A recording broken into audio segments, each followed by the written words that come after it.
the best way to use calipers. Oh yeah. Did it fail? Okay, there we go. There's some touching. More touching? I don't know if I'll ever do another unboxing. You guys can let me know in the comments, is this even a good idea? Does anyone even care? What do I got? I got the AMS2 Pro from Bambu Labs, and I have got the Bambu Lab. Can you see it on that side? I don't know. I can see the label on this side. Oh yeah, X1 series. So I got the X1C over here. I've wanted to do 3D printing for like a decade, and until Bambu got on the scene, I couldn't be bothered to figure out all the different stuff. A lot of the printers I was looking at, there was so much to figure out, and I have had so much on the go that I was like, I can't. Then Bambu came on, and I had my buddy Bernie get a Bambu first, and he was telling me about it, and I've met a lot of people since. If you're watching this, you know I've talked to you about it, and you might have already seen stuff on social if we're connected. So here we are, we're doing an unboxing. We're gonna start with the printer. I mean, I know what the AMS is. I'm not as excited about that, although I'm super excited that I have one. From what I understand, it's super important. We're gonna open it up. Hold on, let me pull up the camera here so you can kind of see. It's a janky setup, guys. This is my normal office. I've pushed everything out to the side area there. You can see the camera. Hi, Arthur. I've got my old softbox there because I don't know where my new one is. We just moved house. I've got some fill light coming from the top. That's normally my rim light. Anyway, so let's get into let's get into this. The best way to use calipers. Oh yeah. Oh yeah. Oh yeah. Don't cancel me. For the record, these are broken calipers. This is not how you use calipers. What do we got? There's a quick start guide. I don't even know if I can get this out of the box. I'm gonna figure this out. How the hell do I open this? I mean, there's a quick start guide, but it's under a bag of plastic. Do you tell me how to get you out of the box? It says this is the quick start guide, so let's see.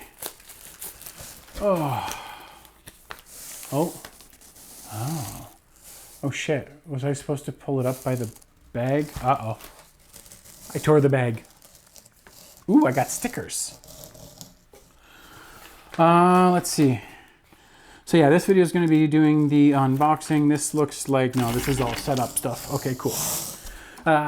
If you don't know me, I am a machinist by trade, a journeyman machinist. I've been in manufacturing for 25 years, and I'm finally digging into 3D printing. So this is going to be a little bit about working with my kiddos, helping them discover the love of creation. We've never really had anything to create at home before. Also a little bit for me to play and to create the things I want to create. Because, I mean, I am super excited about this.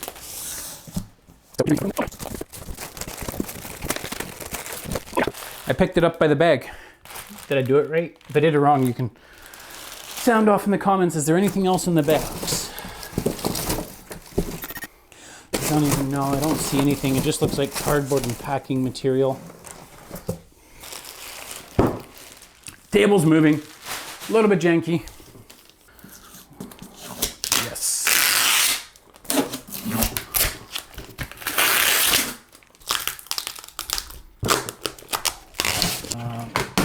Cardboard. Mystery box. Another mystery box. Ooh, if you're already a 3D printer owner and you got some tips for me as I start this journey, I would love to know about this. Looks like I got some shit to cut off of here. It's nice though, they actually strapped it in. I've done different machines over the years. From being a machinist, I went into consumable sales, selling cutting tools to machine shops and manufacturers. Maybe you work for one of them. Maybe you've met me doing that role before, but we used to have stuff that we would sell and they didn't always remember to strap down the head with the zip ties like this. So that's going to be really cool. That means it didn't bump around in transit. That means it was properly mounted. Is this just a normal thing with 3D printers? It seems really well done. I've got some little red screws. Okay, I'm gonna dig through this. I'm not gonna make you watch it as I figure this shit out, and then we're gonna get into the mystery boxes. Come on back. Oh, it's getting warm in here. I do not have AC in here. Maybe you guys will help me get famous so I can upgrade my studio, hey?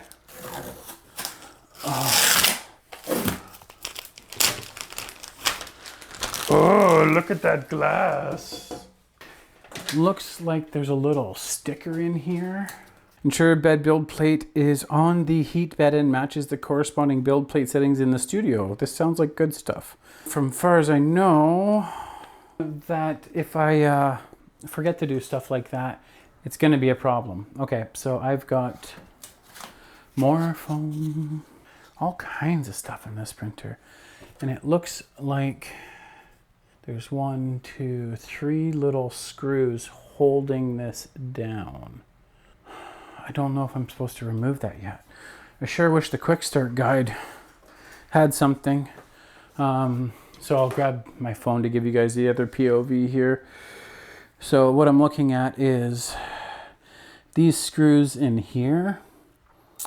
I don't know if I'm supposed to remove them first. I mean, they've got red arrows. There's 3 of them. There's one back there near that lead screw, and then the 2 other lead screws each have one at the base. Now, it would be kind of like this head like I was talking about, right? How they strapped it in. It would make sense to secure that so it doesn't move. Don't come at me about this desk. This desk was the first desk I used when I started making YouTube videos like 9 years ago. Yeah. Ooh, I got a piano box. So it's not a mystery. It tells me on the box. That one's not a mystery. Let's see what's in here. This one is taped shut. Oh, caliper. There we go. Ooh, don't open it upside down. Ooh, I got some free PLA Basic. It's a nice bamboo green. I've got some lubricant and grease. Delightful. I've got the Allen keys. Okay, and a power cord. And oh, this is the control panel to keep it separate. That's also another small call. They have clearly put a lot of thought into the way that they package these. I get spare hot ends already. I ordered a bunch of spare hot ends. Okay, well, apparently I've got spare parts. That's really nice to see. Thermal paste, okay, that's probably for the hot end. If it's anything like a CPU, those things get hot. Okay, grease, pull that out. I don't know what the hell this is. I'm really hoping there's instructions that figure this all out. And if not, you guys can learn by watching me figure it all out and the mistakes that I make, and then you don't have to make them yourself. So if you know anyone that's looking at 3D printers, you could send them as, ooh, that looks like a spare feed tube. I'll have to find out if I'm right about that, but it looks like a spare feed tube. Nothing up my sleeves. Over there you go. Okay, let's see. Safety instructions. Maybe this is telling me, warning, undo those bolts. Please tell me about the red bolts, Bambu. Nope, warranty.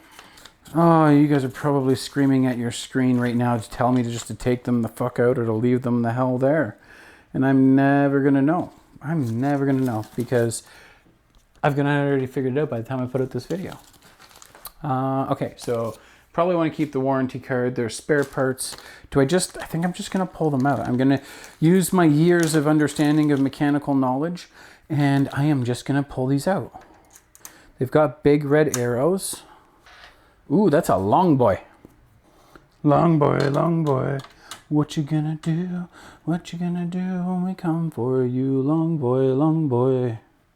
Something else I read, I'm supposed to wash the build plate before I get going. Well, one, I would imagine the unpacking process gets it pretty filthy. I've been touching this with my oily mitts. But then also the packaging process. It's probably in one of the instructions to wash it first. I mean, really? Okay. Ooh, there's number 3. I think I forgot to count number 2, but that's okay. Can I just pull these out? No, it looks like these ears are attached to something. Okay, well, I've got the screws out and it's not falling out. So I'm going to assume the red arrows were indeed danger. And that I will just pull these off. Don't want them in there. Ruins the aesthetic, guys. If you're watching out there, let me know. Do you guys have prints? Maybe you can share links to some of your favorite prints. Make them safe for work, please. I've got children. Cut. Found the scissors. Found the scissors. Okay, let's see. So I think it's just these ones left in here. What the fuck? Don't cut the belt, Arthur. That would be bad. They've got it threaded through that hole, so you got to pull it out the other way where the knuckle gets stuck. Flag on the play. And now it looks like I've just got this cool little cardboard shroud to get rid of. And I've got a green piece of tape over here. Hopefully you guys don't get too sick going back and forth between the stationary cam and the handheld cam. I do care about you. I don't see anything else in there. I'm using the camera on my phone to look around edges. I really do have to find the instructions. I won't bore you guys with that. I will summarize after. In my infinite wisdom, I forgot to make sure my mic was recording on this take for some reason, so it's going to speed by and I'm going to summarize very quickly, just so you can laugh at my dumbassery here. Basically, what I realized is the instructions actually had all of the information I needed if I would have actually read the instructions, or RTFM, read that fun little manual. You know what it really stands for, right? So if I would have done that, then I wouldn't have had all those questions. Now, you wouldn't have been maybe as entertained, but that's the reality of it. So this is me summarizing next steps. I talk about the fact that that's a spool holder, the black piece. I didn't know what it was. That there's screws, that you can do these. There's a little indent on one of the screws. Like all the little things that are all very, very well explained in the manual. So I am sorry, Bambu, for insinuating that you didn't know what you were doing, when in fact I was just a dumbass. Throughout this process, I put on the screen, I started the calibration, I connected the app, and basically got to the point where I'll be coming back with the app after this. And that's kind of about everything that I talked about in a very long-winded fashion. So you're going to watch this video with bye, and then you are going to join me in my next level of discovery and dumbassery. Okay, I got the success notice. The app's actually kind of cool. I was playing with it while it was calibrating. It keeps you updated. They've got little activities you can do for coupons. I guess that's the point system I mentioned earlier. There's hints at discounted filament and different accessory kits for super cheap, so you can make crafts. I'm assuming more with kids. The stuff I want to make just probably not going to work with that. But yeah, so we're done here. I got to check what the next step is. Okay, so it wants me to do, did they give me glue? I've got thermal paste. I don't see any glue from them. I've got glue, but that's kind of a missing. You would think they would include it if it's part of the instructions. Okay, so let's see. Step number 2 is press that upside down cross, right side up cross. Let's click next, start printing. Okay, so this button, oh, it looks more like a settings thing here. And then press down with the squiggly lines.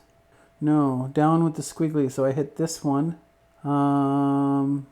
Please heat nozzle to above, confirm. It doesn't tell me here what temperature to do. Maybe I can set it in the phone app. I've got a resistance temperature back here on the roll, but I think that's for the roll itself. Okay, color is green. Select filament and type. It's Bambu Lab. PLA Basic, I want to say. It said in the beginning of this book. Oh, initial calibration's complete. Now I can pull out that foam. Now I can pull it out. There we go. PLA Basic. Okay, so the filament I got is the Bambu Green PLA Basic. Save. Okay, now I should be able to tell it to heat up. So do I put 200, I guess? I'm guessing here. I don't know. Ooh, something's happening. I don't know if you guys can hear it over there, but extruder, and then press until the filament comes out from the nozzle and cannot be pulled out from the PTF manually. So I heard it do something. I cannot pull it out manually. We're good. Okay, now I've hit the warm up. Now I'm going to grab the glue sticks. Is it this drawer? It is. Okay, so I've got a bunch of goodies in here. My camera tripod's in the way, but at least the glue sticks are here in the front. I'm gonna go wash that with soap and water first. I totally forgot. Okay, so I have washed it with soap and water. Something that surprised me that I didn't know. You guys might laugh at me for this, but this thing is metal. I always thought they were like something else, but there's like strong ass magnets. And I believe I'm fully pushed back here. The nozzle is still heating up. Oh no, it says it's at 200 degrees. Perfect. Okay, that means we're ready for the next step, which is glue stick. I'm just gonna do a Benchy in the middle, so I'm just gonna put it over the bamboo symbol and tell it to print there. Press the folder and the internal, select the file to start the first print. We recommend using one of the preloaded files as the first test print. Okay, well, let's do the Benchy. I've seen everybody do Benchy. There, bed leveling, flow, time lapse, PLA, print now. Okay. Looks like it's getting to business. Looks like it's getting ready. Heating the bed. Everything's sitting there. There's my beautiful purple glue. At least I know where it is. Apparently the bed heats up and then all the glue smooths out. Hopefully I didn't put it on too thick. It looks like it's heating up. I don't know. I am gonna open my door for ventilation though. Can you guys, you can't even see the door in the frame. So you wouldn't even know I am ventilated, okay? I've got a whole house out there. I promise. I don't just live in a room by myself, all alone. That is so cool that it's magnetic. Okay, now if I open it on the app, what does it say now? Oh. So you can see it on the screen here. It says what I'm printing, 3D Benchy, 0%, 0 of 192. I don't know if that's layers. I did not change any settings. I literally just clicked the default stuff. It's moving. All right, it's gonna lead bed level. I'm assuming, I don't know if this is part of the warm-up routine. So exciting. Thanks for hanging out with me while I get all excited about 3D printing. Ooh, the purple disappeared, so I know the glue all heated up. That's kind of cool. I'm glad I went with the purple glue. Let's see, it says it's 16% done. Sir, you have not printed anything yet. Oh wow, it's just goo and filament back there. Is that a normal thing? Cool. I have no idea what it's doing. This is gonna tell me if I did it right. Okay. Are we bed leveling now? Now it's cleaning the tip. Okay. I have no idea what it's doing, people. Is this what bed leveling looks like? I thought it like touched around on a bunch of different stuff. It's doing something. Okay, there we go. There's some touching. More touching? Oh, it's going to different parts on the thing. Wigglebot, wigglebot, wigglebot. Is it even safe to be this close? There's little schmutz on there. Oh. They put a little piece of green down there. There's a little piece of green like right down there on the bed. Is it supposed to do that? Does this mean I fucked something up? Ooh, it's making funky patterns. Does anyone know, like all this auto bed leveling stuff, do you turn this off after the first couple prints when you know your setup's rigid, or do you leave it on before every print? I mean, I've seen some of y'all out there running print farms. Do you just run the calibration every single time? Is that just a waste of time? Like, I'm coming at this as a machinist, and I don't honestly know what the answer is. This is stuff like I didn't see in the research. I didn't know what I was looking for. Maybe if I looked after this. Or you guys could save me the trouble. You could drop it in the comments. Oh yeah, it's got all kinds of levels of schmutz. Did it fail? No? Okay. Okay, it's painting out the edges. That's cool. It's gonna have to do all of this again when I set it up in its permanent home. It's not living here forever. It's doing the Benchy where I didn't put the fucking glue. The first layer looks okay. It says CT3D XYZ. I can see why you guys, one of the common things I saw when I was doing my research was poop shoots, because that just came out of my printer. Go little printer, go. All right, so it's done now. I've got glasses on, took the contacts out. I guess that's where it stops. Let's see, please check the network and try again. Got it, okay. It says success here on the phone app. I was playing with the app a little bit. Looks like you can watch it. I learned something. Word to the wise, you need a micro SD card in this bad boy to do the time-lapse photography. I did not know that, so no fancy montage for you now. It's got a little bit of a touch screen up here telling me first, asking if I saw any first layer defects, spaghetti failure, purged filaments, pile up in excess shoot. I didn't see any of that. There was just that first little piece I showed y'all. So let's see here. I believe if what I've seen before works, I'm supposed to just like, whoa. Okay, I guess I'm supposed to clean all the other shit off of it too, but here's a Benchy. It doesn't look like my camera's picking up focus, but it's a Benchy. It actually looks pretty good. A little bit of cat fur. I live in a house with cats. Some layer stuff. I don't know if that's just normal for a Benchy. It did seem like it was going on ludicrous speeds. A little bit of... Oh, okay. I can see why they recommend a torch. I've just got like these light little hairs. I've got a torch in the drawer. I'm not doing that on this video. Cool. Complete close. And that's a wrap. I'm going to do another video with the installing the AMS. If it's already done when you're watching this, I'll link it up here on screen somewhere. This looks like a success. I will be playing with different finishes as well, and I'll do videos about those. I really want to streamline the process so I can make some really cool shit. Thanks everyone for tuning in. If you like this video, you know what to do. If you dislike this video, let me know. I want all the feedback, and I want to be a resource for you because I like to figure shit out. And if you just haven't found that right person that you want to learn with, maybe I'm that guy. All right, have a good night, everyone.